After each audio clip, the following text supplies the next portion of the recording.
Hello, everyone. We're going to be starting today by looking at some of the recap of the matches last night because there were a few bangers. And then after that, we're going to be doing a deep dive into the shock before taking a look at our bracket predictions for the rest of the Grand Finals.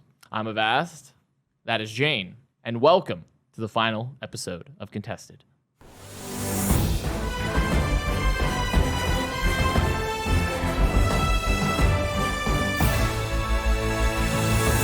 Hello, everyone. We are once again live from the Frontier Communications Studio in downtown Dallas. We really do cut that intro closer and closer every single day. I don't think we even had a single beat before the sentence of the intro. Probably not. Also, when I said final episode, that does not mean we're not... The show, it's not going. We're not going away. We are never going to be released from our indentured servitude. Yeah, we're not going away. It's more of just this is the final regular season, like the last episode of the season. Goodbye, like a my party. friend. But I realize now when I worded it like that, it's like that's it. It's over. We got Pack it canceled. up. Viewership wasn't good enough. It's done. We're cut. No, It's done. Well, No it's way. going to be the last one of the regular season, but next week we're going to be doing a rap party, which is probably going to get wild. 6 beers and a nap, definitely on the schedule for that one. The rap party. But after that, we'll have to figure out what we are going to be doing during the off season, if anything. So your suggestions are going to be welcome, both in the chat as well as in the YouTube comments once we already this video have goes so live. many things that we brainstormed live on the show that we Yeah. just haven't had a chance to actually We didn't write execute. any of them down, though. We just have to go back and listen So to... here's one. Okay. Rewatching Grand Finals from previous years. Never did it. Never did it. Never did it. A podcast / like talk show called The Pre-Show. Yep. That could still be done, but we haven't done it yet. there was Our movie review show. movie review show. Yep. That we had so many things that we have brainstormed that we just never had the ability to ever execute upon because like it was like, well, like we have this many resources. Also, Rocket League is stealing all of our lunch money continuously. Also, we're still in COVID world, so... And also COVID world. So it's just like, well, maybe with the offseason we can actually get some more stuff done. But enough about the bottlenecking. Nobody cares about the bottlenecking. It's What do we care more- about, Avast? We care about the current bracket of the Overwatch League That seems Grand like something I Finals should care about. playoffs and what happened after this last night. And there's been some very fun games. Well, there was a fun game, Then there was a very, very painful game. Well, let's take a look at those results if you guys haven't seen the bracket here. So this is the bracket after last night, which is Shock had a nice match versus the Seoul Dynasty, went to map 5, and Dragons plowed. Yep, Philadelphia they drop kicked the Philadelphia Fusion. It was not good. They That was swept the leg. not pretty. That was really... It was really bad. It was rough. It was a tough one for the Philadelphia Fusion. But I guess before we get into the Philadelphia Fusion, let's start with the first match. Yep. Shock Dynasty. We both saw that match. Yeah, that was a good one. It was a good match. I enjoyed it. Yeah. Yeah. The first 2 maps definitely came up a little bit slow. Profit and Fitz kind of struggled in the first 2 maps. Then especially Playoff Profit came out in full force. And in the 3rd and 4th map, they really showed up in style. Then, it's that same story. It's going to be the competition between how hard can Playoff Profit carry and how hard can Seoul Dynasty map 5 drop their spaghetti. And they dropped their spaghetti all over the place on the Busan. pasta. They had 2 separate C9s in the series. Yeah, and it was brutal. Yeah, it was not good. Classic. And the thing is that, honestly, I had made this remark. Dynasty was my dark horse candidate, potentially to have a Dragons Dynasty Finals. I still think Dynasty can make that happen. Shock are looking good, though. Though this was one of the worst series for Ons we've probably ever seen.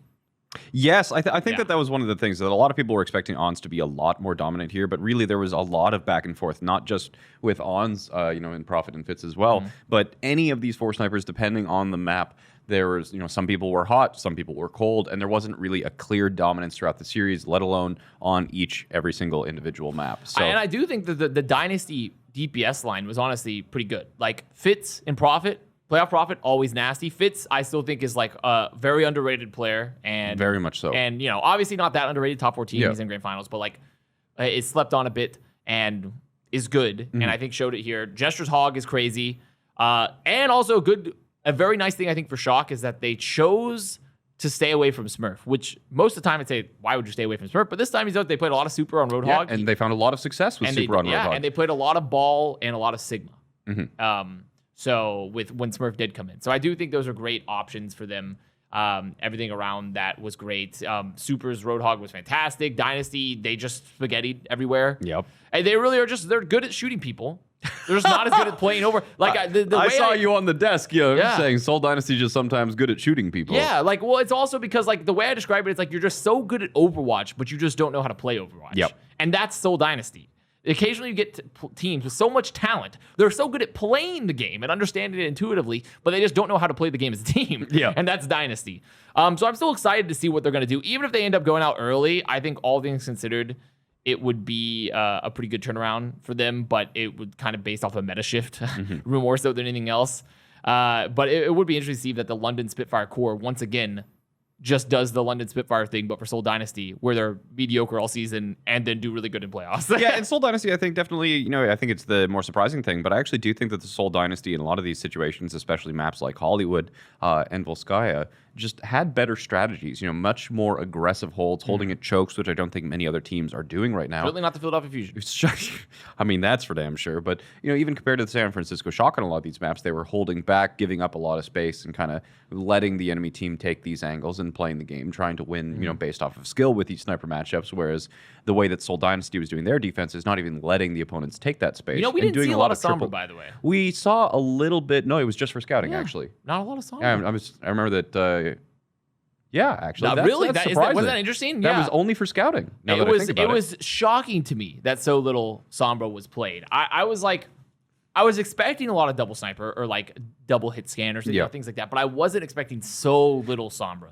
And there's almost no Reaper is being played either. No, none of the Rush. None of the Rush. Rush. But I didn't expect Rush to be played because everyone had sort of shifted away from the Rush style to the double off tank. But Sombra was still really good in that. So I'm like, that was the weird thing is that we've seen these teams sort of evolve away from Sombra. Especially against teams that are running like Hog and Ball. You would think that Sombra would be really, really working well there. But even, I think Toby was the only individual who actually played Lucio at any point during the first day of Grand Finals. Everyone else was sticking to the Mercy, the Zenyatta, primarily the Mercy Ana. Violet, of course, went out with Baptiste. A little bit of Bap. Yeah, and then Violet on the Bap was actually the highest damage player on that Busan map. He won sneakers. He won sneakers off that, yeah. So that was overall, I think it's like a pocket pick, and I think they scouted it pretty well because they expected Prophet to play Pharah, and I think that's why BAP eventually came out because on the first map of Koth they expected Prophet to play Pharah. No, was it Koth or was it the next map? I can't remember, but they expected a lot of Pharah. They did play a decent amount of it for Dynasty, and the BAP 3 was different a maps. pick. Yeah. Seoul Dynasty played the Pharah on 3 different maps. And Prophet's Pharah was great. But they still didn't find a lot of success for it. No, it wasn't. And new Pharah is nerfed pretty hard with the mobility and everything. So it's a lot of factors going there. But overall, I'm excited for both Dynasty and Shock. Those teams, there's really nothing else to take away other than I think Shock should almost be exclusively playing Super and Troy, in my personal opinion. Other when you're playing Ball, you should be playing Super and Troy. That's should be their tank line. They have a lot of room still with everything else. And Dynasty, they're just going to hope that the madness works. They're just going to hope the madness works. The last thing really to mention from this matchup is I think that Gesture and Creative were actually playing extremely well. Of course, I was trying to hype up Creative, but of course he's on Seoul Dynasty. Creative was a mixed bag for me because because the thing is, I think he actually had a lot of good moments. A lot of really good moments. Yeah, he had a lot of great moments. His nanos were all fantastic. That's what I'm talking with Gesture. There was Seoul Dynasty and the San Francisco Shock. One of the kind of new evolutions in terms of tactics that came out is Hogs kind of like baiting themselves into getting hooked. Getting hooked and getting the nano. And then getting the nano as they're going in to delete the enemy Hog in enemy Hog's territory and then just going crazy. Yeah. That was funny. That happened quite a few times in the Seoul Dynasty versus San Francisco Shock match. Didn't happen nearly as much or at all, I think. Because if you get deleted so fast. Yeah, the Shanghai Dragons never really had the need to pull that out, but that was a really fun mind game of like, is this Hog wanting to get hooked so that he can get nano? But interestingly enough, all the maps that Dynasty won were with Bedosian. No, they didn't win any maps with Creative. True. But that doesn't mean Creative was bad. No.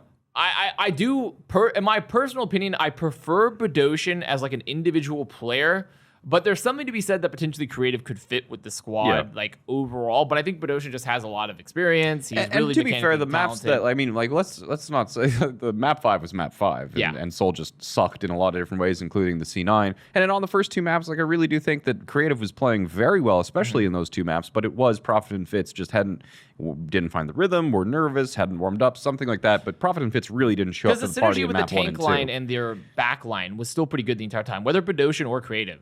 I think they were getting good synergy with the Anas and how they use the nanos and the anti-nades. It definitely was more of a tempo thing and how their DPS were popping off. But it's good. It's a good showing for Dynasty. I like Dynasty because of the storyline of them, but honestly, at the same time, it's like, and it's nice to see Dynasty sort of succeed and do a London Spitfire 2.0.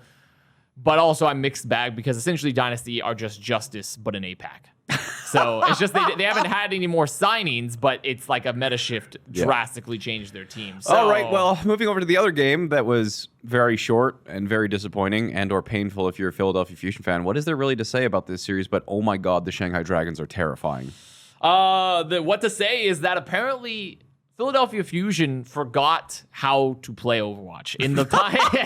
I don't know. I mean, because it's weird because they did the mirror match versus Shock. So if we go through the timeline, right? Upper finals in A. Yeah. They're playing the Rush comp with Sombra Reaper and they mirror that. It's a mirror match with Shock and they lose. Yep. They go to play Justice, who had a great run through the lower bracket and were playing the double off tank that sort of like then suddenly got picked up by everyone in A. And they played double off tank there with Sato on the Roadhog. And they played fine and they did great. They beat Justice and they looked really good. And then they go to play Dragons, and it's like they forgot how to play double off tank. That was honestly more so than anything else. People were like, oh, Hisu not getting enough picks. I'm like, okay, whatever. But they just forgot. It seems like they just didn't know how to play double off tank anymore. Like, I was watching Fury still have some okay moments, but Sato was just randomly on flanks. Yeah. They didn't know King's how to Row make his was space. Embarrassing. And so at one point, Sato did have actually a good flank in terms of drawing people away, but they didn't know how to take advantage of it. They didn't know how to ever rotate their players. Like because what Dragons would do is they'd send like 3-man splits. Yep. Where they're both their off tanks and a DPS would like split. Or like 2 DPS and a tank would split. Because you don't ever want to send people alone on these splits when there's a Roadhog and a Sigma on the field because it's so easy to get hooked and killed or to get slept or get it rocked. So you want to have that split where you can protect people. And at no point did Fusion do that. And they also just played so, like, especially on Volskaya, they just played so passively. They never went through the choke. They did not see the point on Volskaya. Yeah. They didn't see it. It's one of the things that you would criticize a plat team for, just kind of like sitting and poking at the choke for a very long time. And it was a clear difference. Philadelphia Fusion got full held, and then, immediately the Shanghai Dragons, instead of waiting for a pick, kind of just moved his one right through the choke and was like, oh, yeah, you're allowed to do that. You can just press W. It was wild. There's no wall there. There's nothing stopping you. So weird. Just walk forward. Take it's the so space. Anti-Fusion, too. It because really Fusion is normally so aggressive, but this was just terrible. It was just like not the rest of the team was like not aggressive, and then Sato was just walking and dying. And that was just it. Like, that was the entire series, especially for the 2 maps they got full held. They got full held twice. Twice. They managed to get one of the maps on the Koth, or else that would have been a shutout on top of a sweep. So that would have been rough. But, I mean, it's I guess technically it could have been worse, but really not by much. Mm-hmm. It was bad. And it's interesting to me because I feel like people are saying, I really think that Sato, he had a great performance. He had a pretty solid performance on the Roadhog when he played versus Justice. Yeah. And their teams that relatively seem synergized, playing a comp they hadn't played much before. So I felt like they would have had a lot of time to practice it, even though they had minimal practice and bad practice because of the quarantine setups in Korea. But this time I felt like, Sato was disjointed, but I also felt like Fusion as a whole just didn't ever support Sato. So, and we go back to the country, it was like Sato bad, as they say. Saso bad. But really, a main tank without any support is not going to do very well. No. It was a collective failure from Fusion, not just Sato. Like, I was like, because we had seen them do it before previously and support him. And I was like, what happened? What was the same meta? It's the exact same meta being played. I don't know what's went wrong. And so that's why I was also like, well, why didn't they play Sombra more? Because Hisu's a great Sombra. He is. It would have given them sort of a target to like set up their initiations. Because sometimes teams, if you're playing like the double poke, like the Ashe and the Widow, Hanzo, the Ashe, Widow, teams don't know how to engage properly. Sometimes you just lose, like, how do I play Overwatch? Like, I'm just sitting here shooting at people for a million years, and I don't know what I'm going to do. So sometimes you just need to make a swap to like a Sombra so you actually have a point to initiate from. Like, you have EMPs, you have hacks, you have flanks. And they never made that swap either. So I'm like, it's just like you ran into a brick wall. Mm-hmm. Just forgot. It was not a good time. A great time if you're a Dragons fan, though. I'm really hoping they could wake up and actually show us a better match this evening. But, for the team that I was really hoping was going to come in second, that's not exactly the strongest showing. Not a very good opener. I mean, I was not predicting Philly to make it very far, so I'm feeling kind of pretty good, honestly. I'm feeling good, but it's disappointing because Fusion has had such a crazy good season. And then they adapted in the playoffs for an A, and then they just fall flat so heavily on the first day for Grand Finals. So we'll have to see what they change between technically today and tomorrow. They have 1 day. They have 1 day. 1 day. Good luck. They say they have a lot of big brains. I'm big on KDG. I think there's some stuff there. People say Sato's a mastermind. People also say, I think also Moby Dick, apparently people say, is like a secret genius, and he's a coach on that squad. So we'll have to see what they do in the meantime. But, speaking of things that we're going to need to see, we also need to test you out, Jayne, okay? We're going to have to test your mental acuity. Wait, what? About identifying some starters. Let's what- bring it up. Who is that starter? What have you? No. What is this? Oh no. This is flashbacks to the quiz that I did. Who's that starter? I had Jake and myself on a team, and we were doing like a. Don't look at the run of show. Don't look at the run of show. Because it'll tell you. Don't look. Hide the run of show for right now. Okay. So we've been discussing sort of all the various players and their impacts here, and I think it's important as well that we take a look at. There's going to be specifically DPS players for all the teams that are here in the grand finals. Okay. It's going to be 4 players. Uh-oh. And let's bring up the first one, Mike, if we can. And so this player, this player is sort of a mastermind, a key to the dynasty. This is going to be for the dynasty. Key for the dynasty. And also, he's a big guy, but not actually a big guy. He's a little guy. And his hyper flexibility is extremely important. And, you know, he's known for doing some good stuff in playoffs. Show me. I was expecting the camera to go on me. On you the entire time. I was wanting to do like some hand waving and some pointing, but so you know, it was profit. That's what I was gonna guess. I gave you a lot of good clues there. you It's tough for me to like be like, I could be like, he's 80 pounds. Like, you know, it's tough for me to give like very He's vague 80 pounds. clues. His natural environment is grassland, and he appears during sunny times and overcast. If you didn't know any better, he could be a human jellyfish. Yeah. So what is his move set?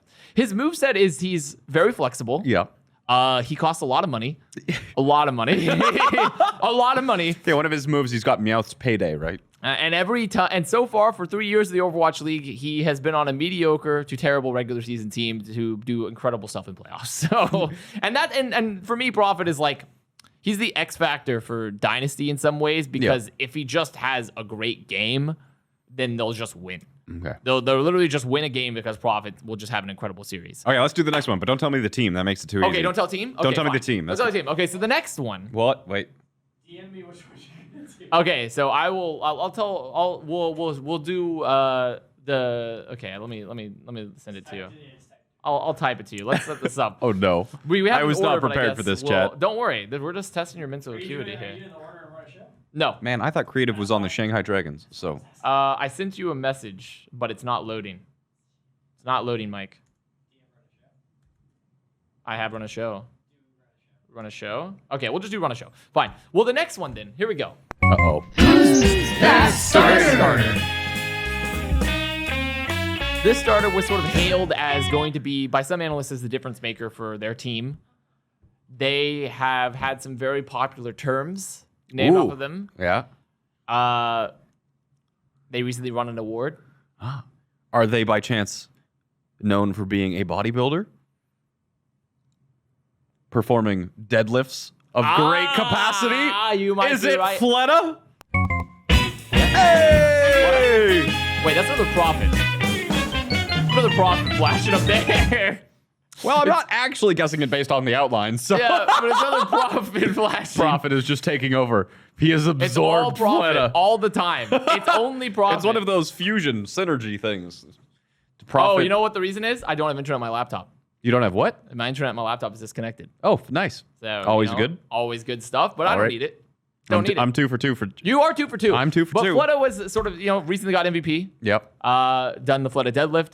Also had a really good series today, actually. A fantastic series. Oh, yeah. He was playing very well. I think, and for me, Fleta is, here's the weird part is that everyone's like, yeah, I love Fleta. Fleta's like the best DPS player in the league. He got MVP. And like, it's not that I've ever thought Fleta was like, was not amazing, but I've always felt like Dragons were so much more than Fleta. Yeah. But it just feels like a lot of times we get like sold like Fleta is Dragons. But it's like, no, like the rest of their squad's so good. Void had a great series today. Sand won. Void Sigma was. a Izzyaki also, I made a point on the broadcast like, Izzyaki versus Alarm. This is a big thing because right now Flex Support's going to have so much impact because there are no shields. Yep. And Izzyaki had a really good series too. Like they were just good. Yeah. There was a really good series. Li Gong had a huge impact on Mercy as well. So It was a fun time. But Fleta, he is still going to be someone to watch for them. And, I'm glad that you're still keeping up. You know who's who, despite Prophet. Who's who in the zoo? Who's who in the zoo? Is it going to be Prophet next? I guess maybe so. It's Prophet for the graphic every time. But the next player, he's sort of a newcomer. A newcomer. A sort of a newcomer to the league. Okay. He does have some incredibly disgusting stats that he pulls sometimes. People say that he's hot. People say it's really hot. Oh. Can I see the outline? That starter. It's Prophet. Well, what's the finished graphic? Let's see. I got a question for you. Does he have tattoos? He does have tattoos. Show me Ons. It is Ons. Hey, there we Okay, go. so this one's Ons. This one's actually Ons. Prophet hasn't got to him yet. Not yet. Not yet. Not yet. Ons run, he's coming for you. But Ons is sort of a I say on the opposite side. We've sort of gone to the opposite side of like who's that player now because Ons had a bad series, honestly. Ons had a not a good series. Yeah, yeah. It wasn't like tragic, but it wasn't good. He also just didn't respect Fitz very much. You know, there was one time on Hollywood where they were going for the Widowmaker duel, and then Fitz pops in for sight, and Ons just like pretends he doesn't exist. Isn't even trying to take the duel, just like standing out in the open, and Fitz is like do do do do do, and just pops him in the head. It's like, Ons, what are you doing? It's like flashes back to when Pine was trying to take a duel. Back whenever the hell Pine was playing, and then he ended up between two Orisa shields trying to... Well, actually, if there was two Orisa shields... No, that could have been season 1 still. It was on Route 66. I remember it was just like, you know, Pine was just so locked in, lost complete awareness, and just ended up in the middle of the two Orisa shields and got demolished. He didn't apply enough sandpaper. Nope, to his not mouse. enough But sandpaper. Ons is sort of, now that we've hit the opposite side of the who's that player, which is Ons needs to have a better series for Shock. Yeah. Because Shock, if Ons plays the way he did today versus Dragons... And even versus a rematch of Dynasty, there's no guarantee they'd beat Dynasty again. No, not. And Dragons would probably dominate them because they need the explosive impact of Ons. And a lot of the times previously that Ons has had such a massive impact, he has been enabled. It's been in metas where they've put more effort and more resources into Ons. And I think myself, Surefour, and others have made the comment that that's one of the reasons that Ons has been so successful. And I don't think the way that San Francisco Shock has been playing is putting that many resources into Ons in the way that they have previously. It's for sure, and with the double off-tank setup, it's harder it's to just much give harder to do that, to your absolutely. Widow. Yeah, and that's something that Ons has thrived upon. And also harder opponents.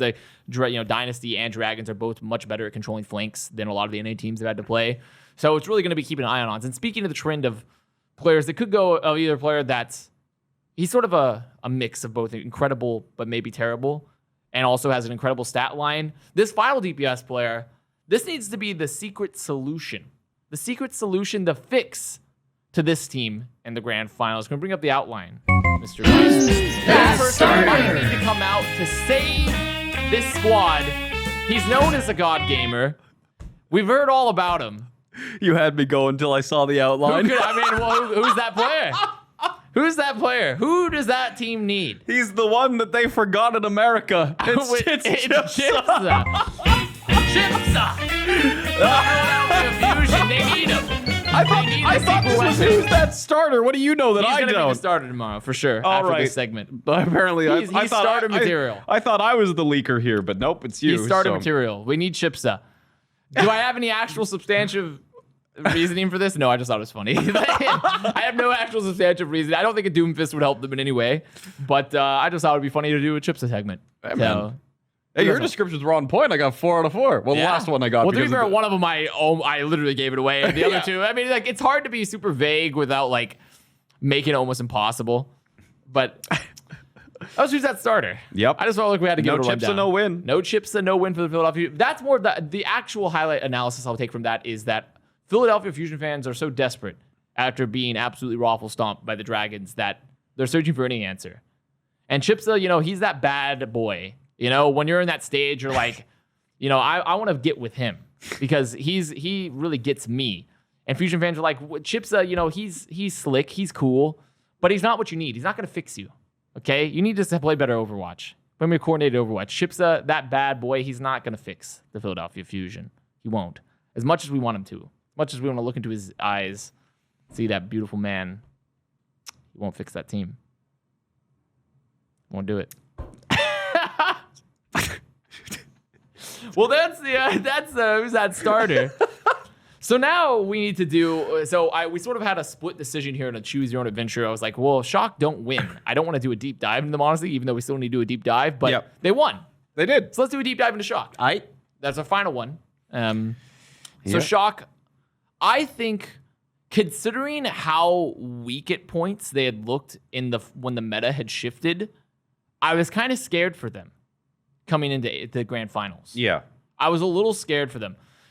And even still, like today, you know, they had an off day for Ons. They were swapping out Smurf and Super a lot, which I'm kind of mixed on. I'm still kind of mixed on that. And I think that Super played better than expected, and Smurf actually played worse than expected, which is probably the most shocking thing about this, no pun intended, most shocking thing about this first match. But yeah, I mean, Moth played very well. Violet, of course, we already talked about him playing very well. Joyoben played well, but, you know, Smurf and Super and the difference between the two definitely seemed to be at least the difference maker for myself, other than, you know, On's struggling a little bit more than we expected him to. What else are you thinking? For me, it's all about they need to just find, because the thing about Shock is they generally start slow in every meta they play. Yeah. And then like people say, Krusty downloads you. And then you find Krusty what? Downloads you. Downloads you. And he figures out what they need to play. He figures out the composition they need to run. But this meta seems to be giving a little bit more trouble. Because it's shuffled up the core pieces so much with the tank line in particular. And I feel like they're still trying to figure out what works for them. And then you just can't have players like Ons, who has sort of been... Ons has been at points like the guy that's like striker. He pops off regularly, but he needs someone to also be doing that in some of these other heroes that Rascal don't play. It doesn't play, you know, like the Ashe and the Widow. And I think Striker's Tracer here hard carried the first and the last map. He didn't look nearly as good when he was playing any of the sniper characters, but Striker on Tracer was just a huge dominating Which should be expected. force. I mean, and best Tracer in the league, very likely. Probably. So, you know, like the two control maps, I think that the presence of Striker on that Tracer was a significant factor into why they won, even though Fleta was doing some pretty hard lifting himself on Tracer as well in the final map.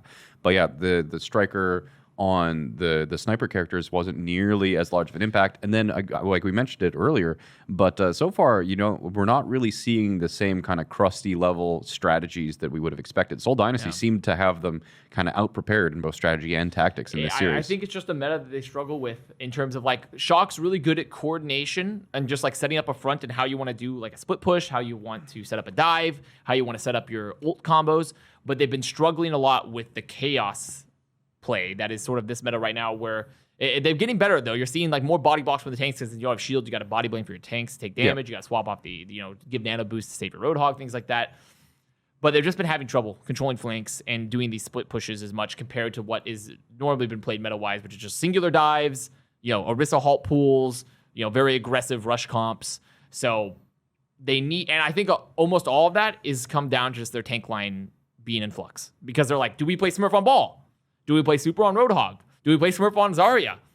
And personally, I think they just need to make the call and have Super play full time. And that includes when they play ball, because Super can play ball. He actually has a pretty good ball. And so I think tank line, it's just one of those positions where you really want to stay on a set group of players. I agree. Line.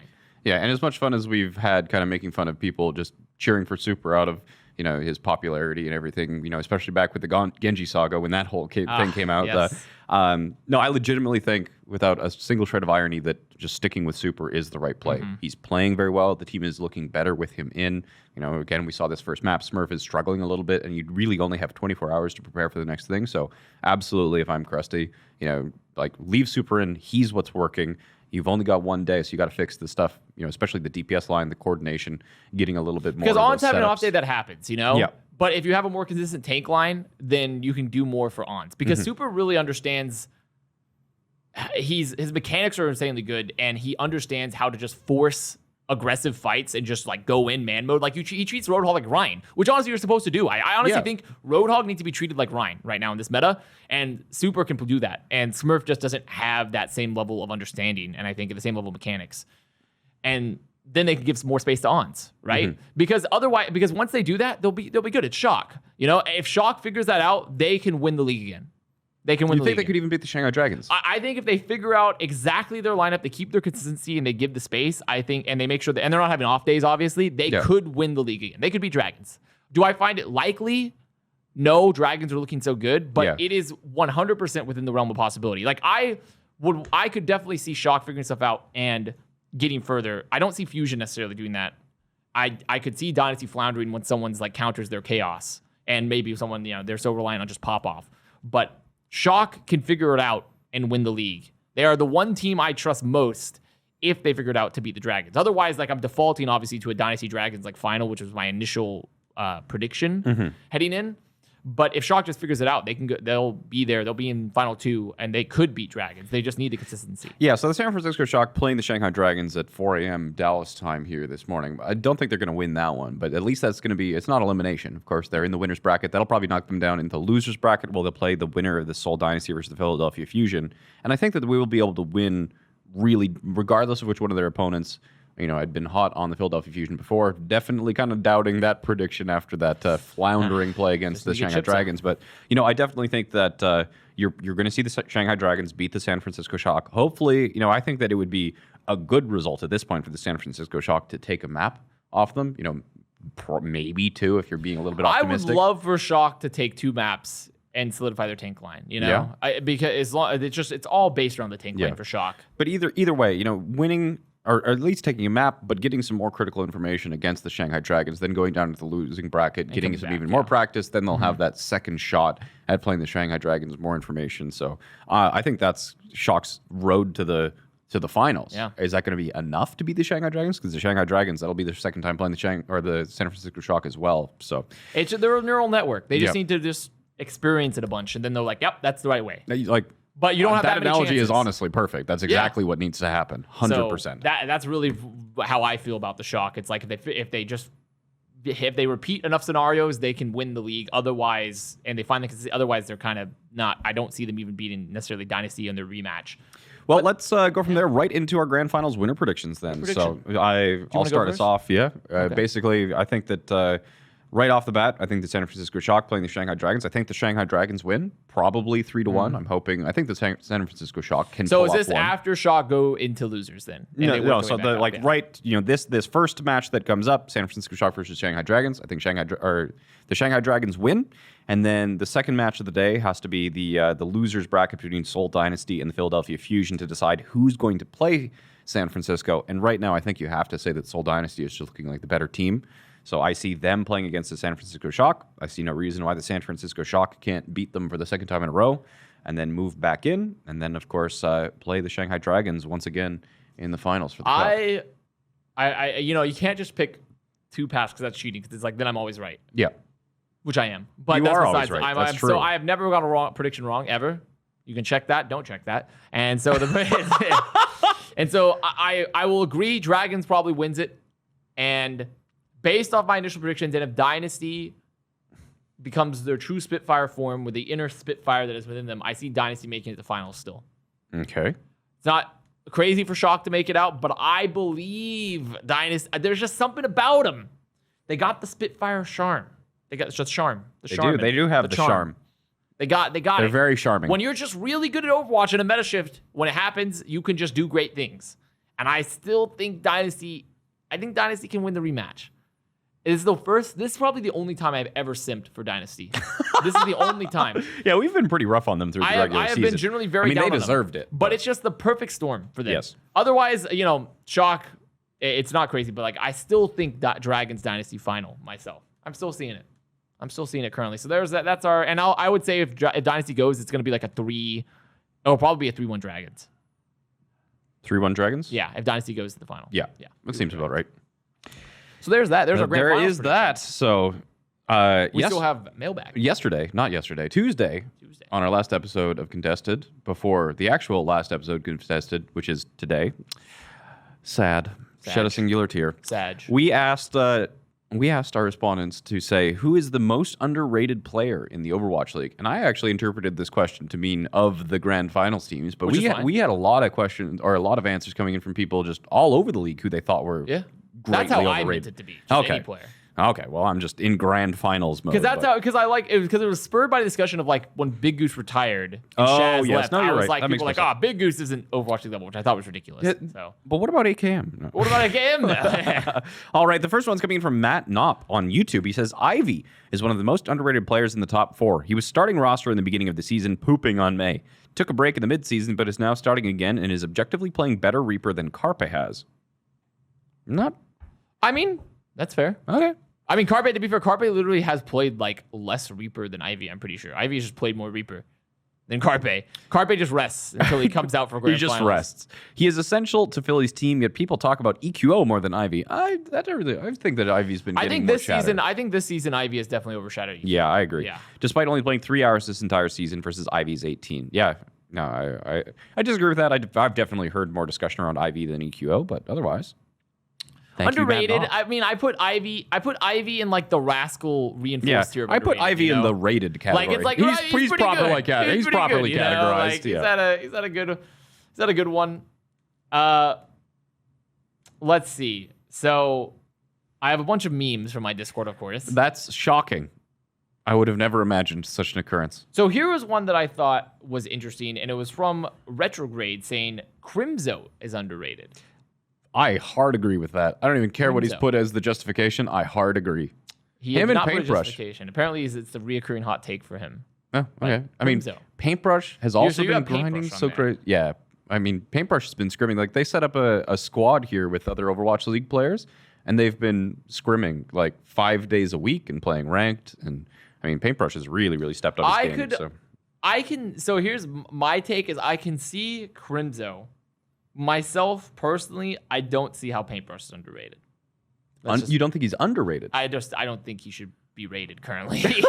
Like and it's not because I think Paintbrush is bad. It's more of just, I just don't think he has anything to currently show for me personally. Why would I even rate him under? Yeah, true. You don't have a reason to rate him. I don't see like why he would be an underrated player because I don't think he's like necessarily shown me why he's being underrated per se. But Crimzo, I could make that argument because I think there's been moments where he has just done some nasty stuff on Ana in particular, especially on like when that map like Gibraltar. But I can see that. Do you have one you want to do? I have a couple more. Zach Attack from YouTube says most underrated player in the league is EQO. He has been one of my favorite players since his debut, and I feel like he could easily be a starter for another team. They talk about he's an incredibly intelligent and mechanically gifted player. His clutch play during the Summer Showdown was everything I wanted during a season where he unfortunately didn't play much. EQO. EQO. Why are there so many Fusion players on your underrated list? I don't know. Next one from Son of Gary on the Contested Podcast server. It said, I said this in another thread, but Rain. Incredibly consistent main support, does his job very well, just isn't quite as flashy as a lot of the other big I like games. that one. That's a good one. I like that one. Rain's a good one.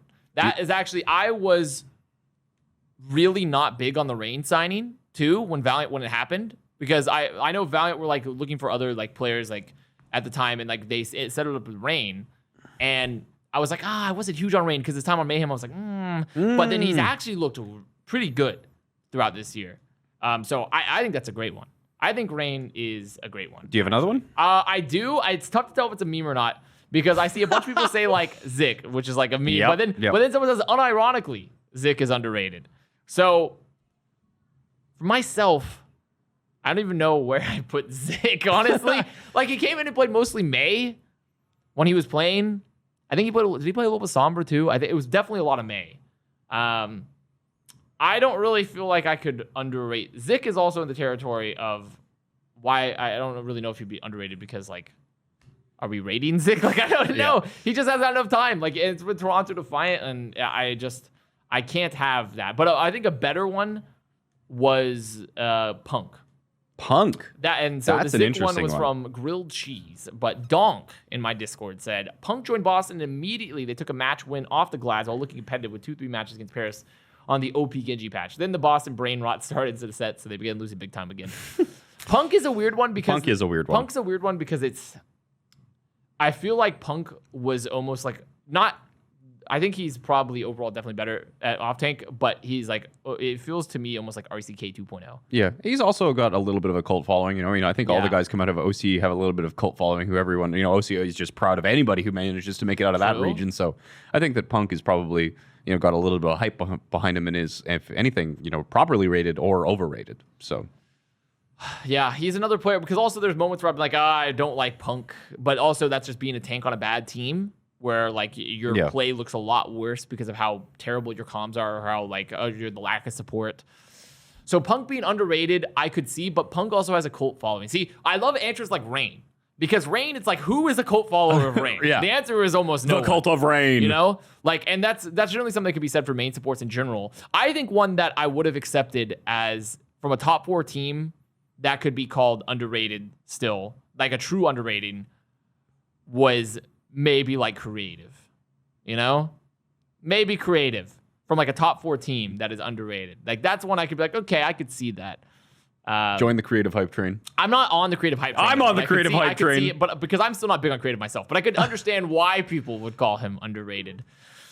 Would you have anyone that you'd like to give? Anyone else? Yeah, I got 2 more. I'm out. Crimza from Contested Podcast says, Note seems to be quite underrated. People don't even try to compare him No. to Space when it comes to Western off-tanks, despite his impressive performance on Sigma and No, he's Diva not this season. underrated. I'm going He's to not finish underrated. this, excuse me, Mr. Vice President. Can I continue? I'm speaking. Okay, I'm go. speaking. Bzzz. I've been specifically impressed by his ability to deny space and peel for allies on Diva, as well as his fragging ability on Sigma. Yeah. I don't think Note's underrated. All right. Note is 100% not underrated. Would I say that people thought he was way worse than he was at points? Yeah, but he's not underrated. Not anymore. Because there was the point where like there was a resurgence and Note was really good. I was like, Note, yes, Note, yes, Yep. yes. But no, Yeah, we not did kind of have that whiplash. If this had been a question kind of halfway through the season, absolutely. But I think people kind of realized that he isn't bad. So, and the last one I had was from Sam Lind. It says, serious answers, Shaz, Saj, and KSF. Shaz has been a top 6 flex support in Season 1 and 2 and was stuck on objectively worst hero for the majority of Season 3. But towards the end of the season, his play improved and he got back to form. KSF isn't generally regarded as bad, but he's overshadowed by his teammates KSP and Shax. I feel as if most people write him off for some reason. Kyle's kind of nutty, not gonna lie. So I like Shaz is an interesting one, but because the thing is Shaz has had like everyone rates the Shaz and Big support list like they wanted to be top 5 again, like Yep. they were in the past, and Yep. they just weren't this year. No, they were not. And there were definitely moments where I'm like, oh God, what is Shaz and or Big Goose doing at points? So underrated maybe because when you think about it, Shaz is a very consistent flex support, realistically. Throughout his tenure, he's been a very consistent player. Same with Big Goose. It just hasn't kept up as much with that ceiling of Overwatch as it's increased, I'd say. And it could be a variety of reasons. Could be just individual skill. Could be like just teams getting better and Gladiators not getting good enough. Yeah. So I think Shaz is a cool one because he has enough playtime and enough metrics to be like, okay, yeah, I could see. But also Shaz still has a cult following at points. Like the Finnish support line had a cult following. So it's tougher for me to say like, but I could accept it. Now KSF. Yeah, I don't think so at KSF's all. a hard one because I actually really like KSF. And he had like a lot of hype for myself because I thought he was going to be like the next hyperflex for May. Quite a few commentators were thinking that. Yeah. And it's never really panned out that way. So I mean, he he wouldn't hasn't sucked, but he hasn't been the hyperflex he hasn't that been was great. promised. He hasn't. Part of it is also he hasn't like had that much play time, so we haven't seen enough of him. I wouldn't call him underrated because he just simply hasn't performed enough for me to like rate him as like someone that is being underrated. Like I can't agree with it because he just hasn't done enough and he hasn't played enough.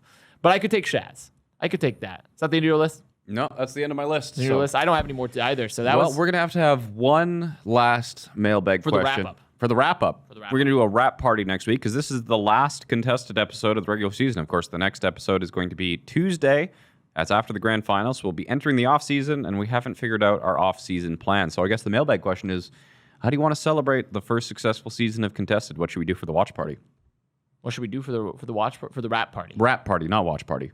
Not watch party. Maybe Wrap we'll party. do watch party something else. I don't Yeah. know, but that could be the idea as a watch party. Also, my second addition to that is everyone take a moment to pat yourself on the back. If you're here right now, say like, Pog you did it. Pog me? You tuned in. Pog you. Pog you tuned in. Without you guys, it's not possible. Without your unwavering memes at all points when asking for serious answers, saying, hey, can I get a serious answer? No. Just verbal diarrhea once again.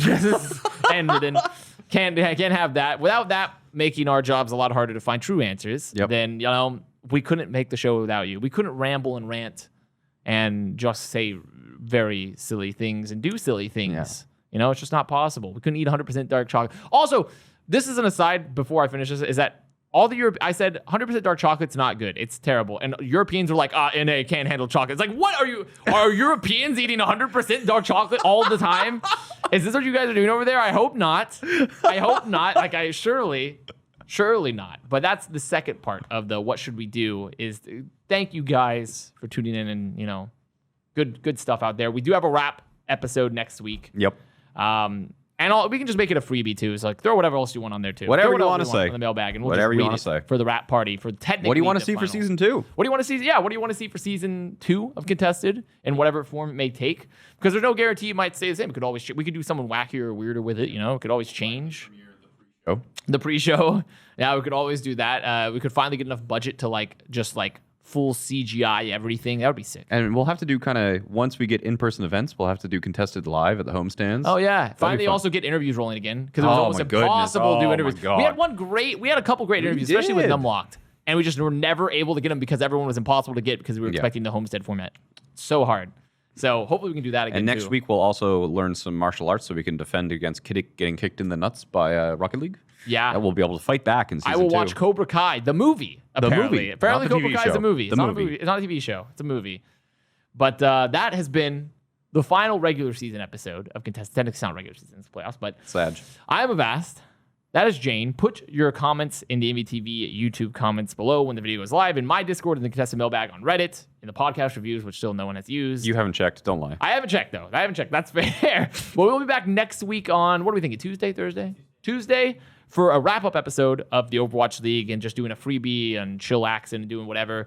And then after that, we're going to have to see what happens. We'll let you guys know, though, what our content plan, what we're going to be doing then as it becomes available to us. So thank you guys so much for watching, and we will see you next week on Tuesday. Bye now.